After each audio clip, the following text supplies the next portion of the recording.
ഇത്രയും പരിപാടിയൊക്കെ ഒപ്പിച്ച ഇവരിട്ട് രണ്ടെണ്ണം ഞാൻ പൊട്ടിക്കട്ടെ. എന്റെ ചേട്ടന്റെ ദേഹത്തെങ്ങാനും തൊട്ടാലല്ലോ നിങ്ങൾ വിവരം അറിയും. വിവരം എനിക്ക് എന്റെ ചേട്ടന്റെ 100% വിശ്വാസമാ. നിങ്ങൾക്ക് നിങ്ങളുടെ ഭാര്യനെ വിശ്വാസമില്ലേ എവിടെയെങ്കിലും കൊണ്ട് കളയാൻ നോക്ക്. പോവിടുന്നു പറഞ്ഞ് വിശ്വസിപ്പിച്ചേക്കാണോടാ നീ? എന്റെ ഭാര്യയുടെ സ്നേഹം കാണണ്ടാന്ന് ഞാൻ അങ്ങനെ കണ്ടു പഠിക്കടാ. ആരാ ഏട്ടാ? BSNL ഒരു കോളാ.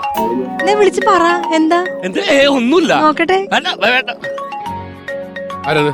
ഇത് BSNL എന്നല്ലല്ലോ, ഇത് സുസ്മിതയാണല്ലോ. സ്പീക്കറിലിട്ട് പറ എന്താന്ന് വെച്ചാ കാര്യം പറ. ഇയാൾ മനസ്സിലാക്കട്ടെ.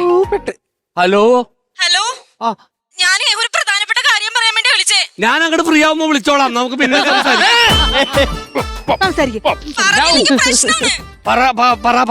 അതെ, എന്റെ ഭർത്താവ് നമ്മൾ തമ്മിലുള്ള ചാറ്റൊക്കെ പൊക്കി ആ ചാറ്റും പിടിച്ചിട്ട് അങ്ങോട്ട് വന്നിട്ടുണ്ട്. അതെല്ലാം നാടകമാണെന്നാണ് ഞാൻ പറഞ്ഞേക്കണേട്ടാ. അത് പറയാറില്ല. അങ്ങനെ പറഞ്ഞാ മതി. പക്ഷെ ഒരു കാര്യമുണ്ട്, അന്ന് നമ്മൾ ഊട്ടി പോയതും റൂം എടുത്തതും ഒരുമിച്ച് താമസിച്ചതും ഒന്നും ഞാൻ പറഞ്ഞിട്ടില്ല. കയ്യോടെ പൊക്കാണെങ്കി അതും കൂടി നാടകമാണെന്ന് അങ്ങ് പറഞ്ഞേക്ക്. Okay okay okay. നന്ദു കണ്ടില്ലേ, നാടകമാണ്.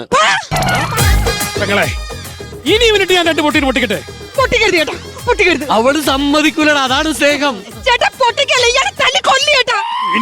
ബന്ധു